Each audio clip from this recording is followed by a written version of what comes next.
Well, thank you all for joining our webinar today on youth and young adults with disabilities aging out of public program services. I want to welcome you and thank you for attending. We are so pleased that many are joining. In fact, we had a little guessing game to imagine what were the numbers that would actually be here, ranging from 250 to 325. So again, I thank you. Just a few housekeeping details. This webinar will be recorded, and a link to the recording and the webinar slides will be emailed out to you later this week. And please use the chat function to ask your questions, and we will do our best to get you a response. And if you have any questions that don't get answered today, please send me an email, and that will be posted in the chat. So let's get started. So I anticipate that many of you might be new to our work, so I just wanted to briefly mention that the National Alliance to Advance Adolescent Health is a small nonprofit organization whose mission is to improve comprehensive healthcare and insurance coverage for adolescents and young adults. And we pay particular attention to those who come from low-income households, from racially and ethnically diverse families, and those with chronic and disabling conditions. And for the past 10 years, we've operated Got Transition, which is a national resource center on healthcare transition. And most of our work is focused on the 12 to 26-year-old age group as they make the move from pediatric to adult healthcare. The work that we are highlighting today, interestingly, is about the transitions in coverage and as young people no longer are eligible for a child as a child. I'm also delighted to introduce to you my colleagues in crime, Patience White, Samitha Alongo, and Annie Schmidt. And you'll hear more about Andre Harris in a few minutes. So I would like now to acknowledge our funders for this work, the Lucille Packard Foundation for Children's Health and Holly Henry. I want to thank them for their support and encouragement through all this effort and their commitment to advancing the system of care for children and youth with special needs, and particularly continuing to place an emphasis on transition. I also want to extend our thanks to the With Foundation and to Ryan Easterly, who has been a stalwart advocate for better transitions for youth and young adults with disabilities. It's my pleasure now to invite Ryan Easterly, who has made enormous strides in advancing disability inclusion and justice in the philanthropic community and in the United States in general. Ryan, thanks in advance for your remarks. Hello, everyone, and thank you again for joining this webinar. I'm so happy I could be with you today. I apologize in advance for not being able to appear on camera as I'm currently at a conference and traveling. But I wanted to start by expressing my deep appreciation for the work of the National Alliance to Advance Adolescent Health team, as well as Andre and the members of the National Advisory Group. Their contributions to this work have been significant and so meaningful. I also want to again acknowledge our co-partner in crime and co-funder of this work in Holly from the Lucille Packard Foundation for Children's Health. When we consider this project and in general the work that is supported by With Foundation to promote comprehensive health care for adults with developmental disabilities, we understand how important it is to acknowledge and celebrate that people with disabilities also bear multiple identities, many of which can be marginalized. And by being intentional and addressing the experiences of people with multiple marginalized identities with disabilities, we can better promote equity for all. This project is a prime example of that. And again, I'm so pleased that we're able to partner in this effort. And I'm going to turn it back over to the team so we can get to the good stuff that we're all here to learn about. Thanks so much, Ryan. And we'll be looking for your next glass of sweet tea next time we meet. Okay, if we can go through this agenda briefly before I start, the information presented in this webinar is a summary of what's written in the reports we have produced, and the links to those reports will be shared in the chat. So we have a full agenda today. I'm going to begin with a little bit of background and methods. You're going to hear the wonderful voice of Andre Harris about his experience. And I'm going to present our findings from our national study, our 5-state case study, and then go through selected recommendations for Medicaid and CHIP, SSI, and Title V. And then highlight next steps and invite you to take 2 minutes to complete an evaluation. So next slide. So the purpose of this work was to bring new attention to the shift that low-income youth and young adults with disabilities face as they move into adulthood under Medicaid, CHIP, SSI, and Title V. I think that when we wrote the proposal, we were very much struck with how this work has not been studied for a very long time, and even then, not studied much at all. So we wanted to learn about eligibility and enrollment challenges, inequities, and our focus is on looking at the Black populations and the inequities they face and the impacts on them and their families, and to identify in particular through our case study the Black young adults with disabilities, including those with intellectual and developmental disabilities in the states of Alabama, Florida, Georgia, Mississippi, and Texas, all states that did not expand Medicaid, and come up with selected policy and program recommendations. Next. So this study was conducted over a 2-year period, and we had a stellar national advisory group with 18 members that represented various professional organizations, researchers, and advocates. Given the problems that we had finding data for this adolescent and young adult population, we requested the assistance of the University of Minnesota's State Health Access Data Assistance Center, and they did special tabulations for us of the American Community Survey. We did an extensive literature review and didn't find tons of articles, but those that we found, we cite importantly. We did online surveys with separate CHIP programs in Title V because there was nothing in the literature. We also looked at Medicaid managed care contracts and did key informant interviews with 55 officials over this period. So that was quite a lot of input that we received. And then we did this case study that had a particular focus on Black young adults with disabilities. So I'm really delighted to have us lead off our findings with a presentation and spotlight on Andre Harris. Andre has led a series of key informant interviews with our Black young adults with developmental disabilities as part of the 5 case studies. And you'll see from this brief resume what an impressive young man Andre is, and his pursuit of a PhD in social work is very aligned with this work. And so I'm going to turn it over to Andre now to tell us a little bit about his story. Thank you. Becky, and again, it's an honor to be in front of you all today, and it was an honor to have been a part of this particular project. As you can see, I live with sickle cell disease, and I'm a sickle cell disease advocate and also a rare disease advocate. And so a lot of this work, as Peggy alluded to, foreshadowed and kind of reminded me of my journey.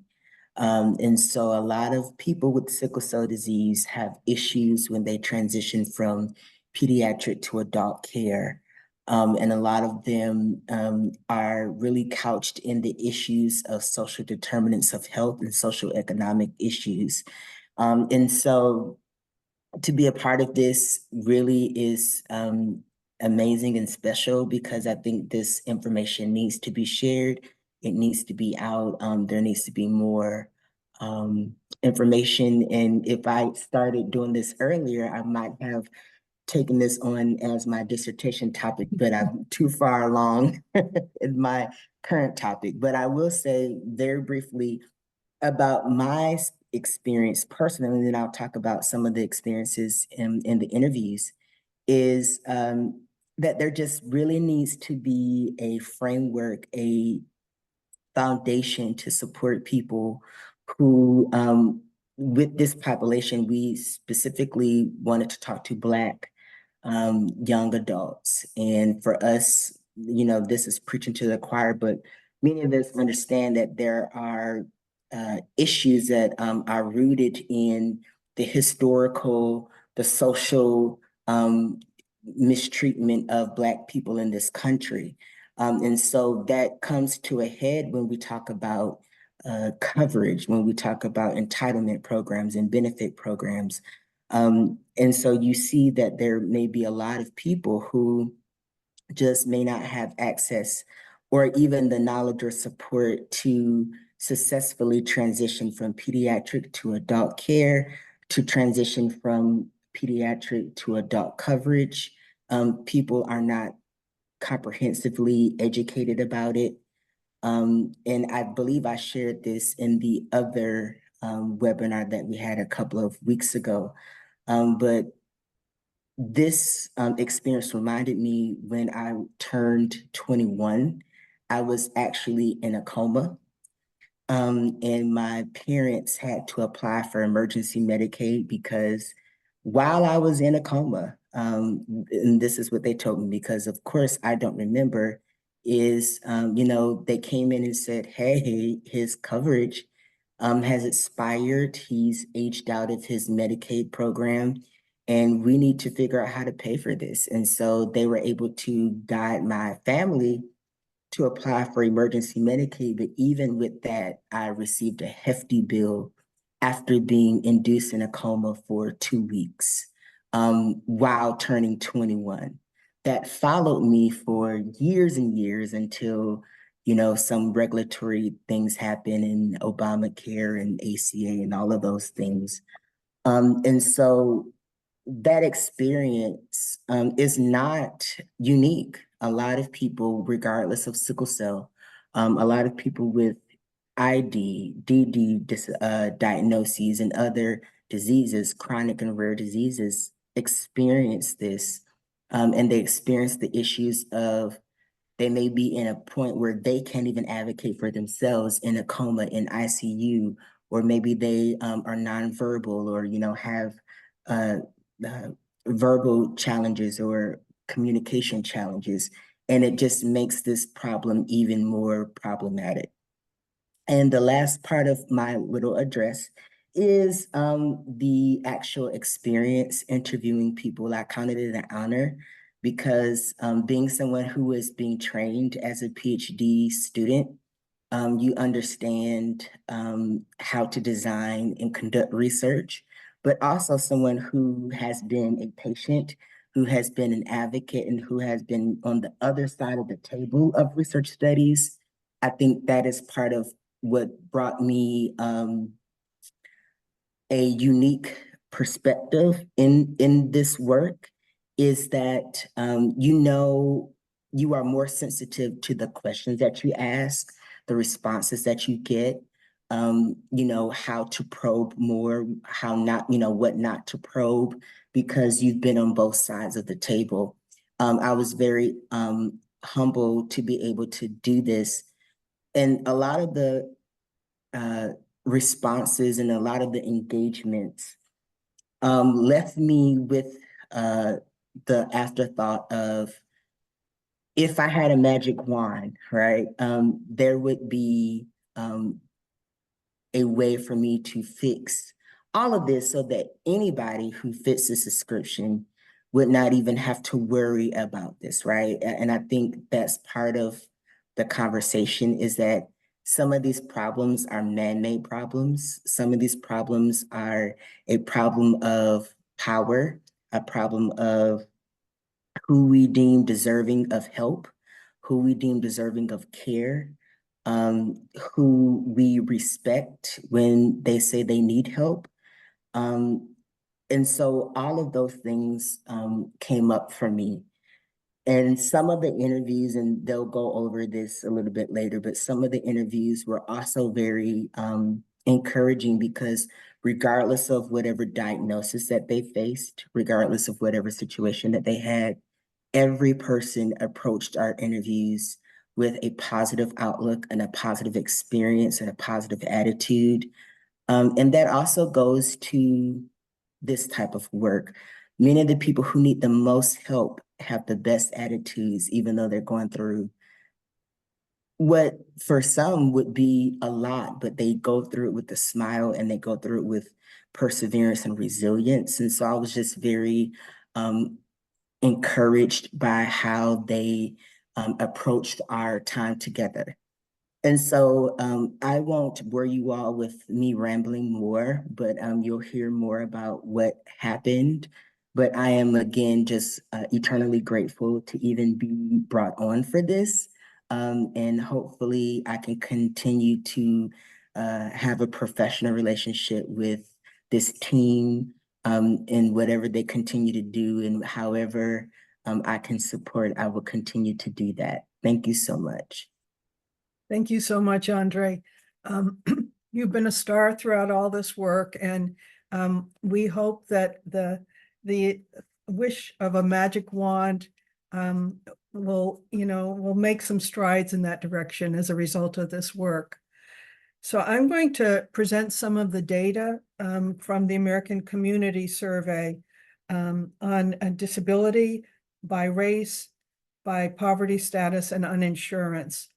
I wanted to highlight in the United States, 6% of youth ages 12 to 18 and 7% of young adults 19 to 25 have a disability.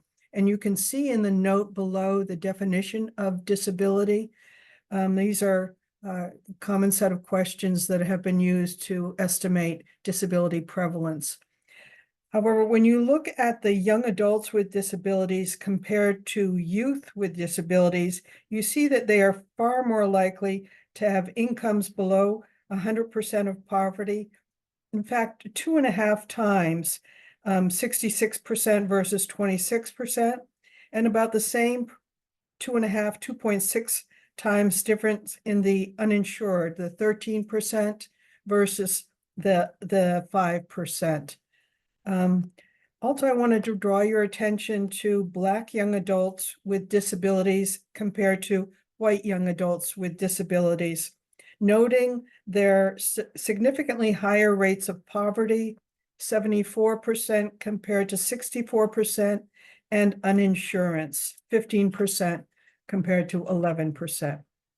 Next slide, please. So we just wanted to have everybody be on the kind of understand what age cutoffs we're talking about. In Medicaid, depending on the state, it's 19 to 21. In CHIP, it ends at after the 18th birthday, and there is no adult program counterpart. At age 18, around that period, you go through a redetermination process and face more restrictive adult criteria. And in Title V, most often state agencies stop at 21. In any of these programs, there's no publicly available estimates of the number who are aging out of these programs. So let's start first now with the challenges in each of these programs that we obtain from the literature and from key informant interviews. I think it's important you cannot overstate how important public coverage is for youth with special needs. Almost half are publicly insured.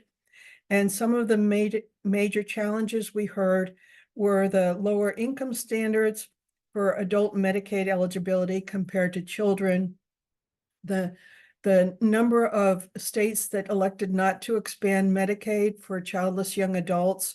Currently, there are 10 states that have not, so that in these states, young adults can only qualify for Medicaid if they come in through SSI or on a waiver or on foster care. So it's also important to note that the vast majority of individuals, youth with special needs who qualify for Medicaid come in through an income pathway, not a disability pathway. So when there are no income pathway options, it really poses a huge problem. You can see from the other challenges mentioned, the not sufficient notice, the lack of education about insurance changes, the lack of assistance and communication problems. I wanted to note here that we looked at 40 Medicaid managed care contracts and 3 specialty managed care contracts and found only 2 specialty contracts included requirements about transition planning in advance of those with disabilities aging out of coverage. Moving on now to the SSI challenges. First, just to let you know, in 2022, SSI provided disability income support and access to Medicaid to about 379,000 youth ages 13 to 17 and about 290,000 young adults ages 18 to 24. And we estimate this is roughly about a fifth of those with disabilities in that age group. And by far, youth and young adults on SSI qualify as a result of mental disorders, which also includes intellectual and developmental disorders. And at age 18, there is a redetermination process and more restrictive criteria apply related to the inability to do any substantial gainful activity. And an estimated half of those who go through the age 18 redetermination process lose their SSI benefits. And as a result, also face the loss of Medicaid. So it's not surprisingly, the common challenges you can see here are the adult eligibility criteria. We also heard over and over and over again about the, I'm sorry, my battery just said it's running low and I forgot to plug it in. One of those things you don't think about. Oh my God. I apologize. This will take 1 minute, 1 second. Okay, we're all set. Oh, that would be awful. So the other difficulties, again, I think Andre alluded to this. It's, why does it all the burden on the individual? Why do you have to think about having a caseworker to help you fill out these forms? There's so much onus on the individual. And the issue about documentation came up repeatedly. That so many young people might have had their documents for having a developmental condition when they were very young, but haven't gone through updating some of those. And this lack of documentation is a huge burden. So the next slide, where we talked about Title V programs. Again, these programs are very different from state to state, but many of them provide care coordination support to individuals with chronic conditions, and others provide some direct services. We asked about which populations of youth with special needs face greater challenges. And again, you can see those listed below are very much the populations for which this study focused on. Next slide. Now I'm going to highlight a few items from our 5-state case study, and these are from the American Community Survey. So I want to draw your attention to the percent of Black young adults with disability in poverty and without insurance coverage. So you'll see that Black youth and young adults with disability, and in the US and overall, and in Florida, Georgia, Mississippi, and Texas, are statistically significantly more likely to live in poverty compared to their white counterparts. And in the US and in Texas, Black young adults with disabilities are significantly more likely to be uninsured than their white young adult counterparts. And again, just to highlight this, the sadness of this slide, with looking at the high proportion of Black young adults in our 5 states that have disabilities and do not have insurance. So we're ranging from 20.6% to 25.6%. And that's extraordinarily concerning. Next slide. So in the 5-state case study, among Black young adults with disabilities, we heard that families are not getting adequate information and it's far too complex. And one of the brochures that are put out by the Social Security Administration on turning age 18, for example, was written at a grade 13 reading level, just to give some example of the challenges. And then issues around access to providers and services, especially for those living in rural areas, and racism, prejudice, and unconscious bias. Next slide, please. So when asked about the populations of Black young adults who face even greater challenges, we heard these conditions of mental health, developmental disabilities, and co-occurring. Those who have invisible disabilities, the presumption is, for example, that they can work. Those who lack education, who are male, who fall outside the state's developmental disability system, who are non-binary, and who become pregnant. Next slide. And when asked about the unmet service needs for Black young adults, in particular, those with intellectual and developmental disabilities, there was a widespread comment about we can't find providers who are trained to work with those with developmental disabilities, finding providers who accept Medicaid, gaps in mental health and behavioral health services, dental care, and specialty care. As one person in Mississippi commented, it's very hard to get specialists in Mississippi, especially in rural areas. So here are, the next slide shows some examples of the statements that we heard from our key informant interviews from disability advocates and state representatives. Black students have not had their disability addressed correctly. Black and brown families, especially immigrant families, are afraid to ask what services their young adult qualifies for, and a young adult with intellectual and developmental disabilities may not be able to ask the question themselves. As a Black mom, when I advocate for my son, I am perceived as aggressive and I get told I'm angry. There is a delayed diagnosis of autism among Black children, and then they have problems accessing services at an older age. They're miscategorized and perceived as bad as opposed to disabled. Again, the 5 states chosen were states of Alabama, Florida, Georgia, Mississippi, and Texas. And all of those states were non-Medicaid expansion states and have a disproportionately large population of Black young adults with disabilities with income below poverty. So I'm going to review next a sampling of our recommendations.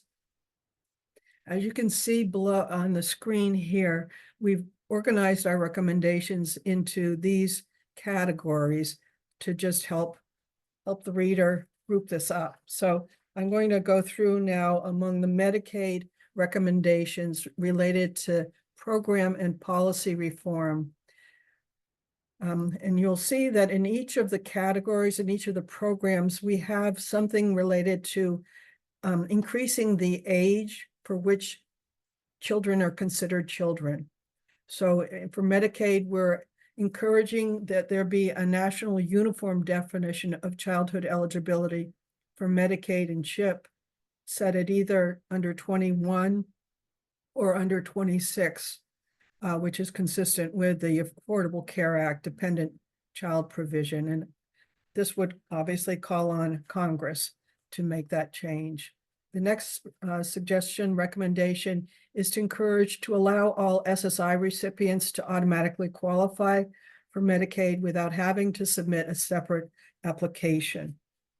The last, again, we're just giving you a sampling of our recommendations.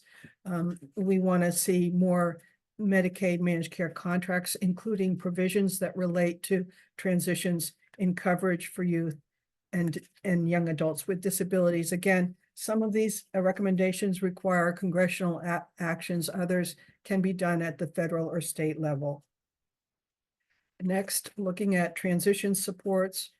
One key informant interview said everything is last minute and there is panic to try and figure out what to do next. So a recommendation, which seems pretty straightforward, is to encourage clinicians to put into the patient's medical records whether or not they're in any of these programs, so that they can help to alert the patients about the changes and ensure that their medical summary is up to date. Again, we all need to partner in it, making this work.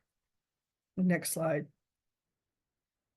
On outreach, education, and collaboration, we heard young adults may never have had to look for insurance before or understand what their options are or what certain terms mean.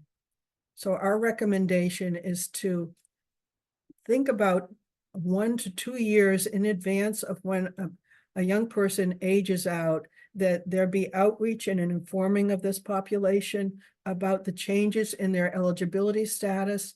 And again, we're talking about a disabled population, that they receive case management to tie them to insurance, medical, social, and other supports in advance of losing this coverage.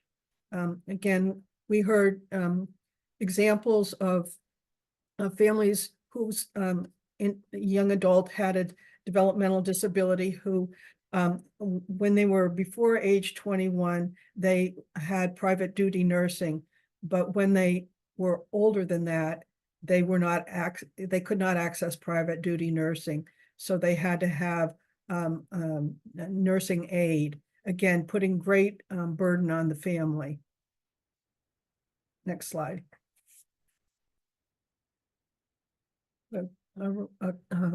Some key informant said, I wish they explained more to me when I was young. In my present condition, I couldn't do a lot like walk. The government should think about people with special complications and assist more if they have these conditions. Instead, we have to find a way for ourselves. So we called for various federal agencies to develop collaborative demonstration programs, to work with community-based organizations, to help prepare families and young people for these shifts. And again, we interviewed many community-based organizations, and they commented about how often they're asked to be experts in this field, and they are not being supported to do that work, but they have so much expertise. So again, we encourage much greater collaboration with community-based organizations to help build a bridge between these programs and youth and families. Next slide. On SSI, we're moving to here. Again, we're talking about making children be older for losing their eligibility. So our recommendation is to delay application of the adult disability criteria until age 22, not 18. We heard from one person, a lot of youth have been denied adult SSI benefits, go through the process unrepresented. So when they want to appeal the decision, they are unrepresented. So there is an existing Social Security Advisory Board. And so we call for a subcommittee to be established with representatives, with individuals with lived experience, community-based organizations, and advocates to place greater attention on the disability benefit access issues and equity issues facing this population. Next slide. Around streamlining the application and transition support, The system is impossible to navigate unless you get the right social worker or caseworker to help. So we call for creating a much more simplified and streamlined application process and process for continuing disability reviews, and getting real input from family disability, self-advocacy, legal and Medicaid eligibility experts. And also to create a centralized application and appeals center so that applications from youth and young adults can be processed more efficiently. Next slide. Parents often assume that their child has SSI benefits for life. As many parents said, you know, my child still has a developmental condition that hasn't gone away. Differences between child and adult eligibility criteria are not widely known.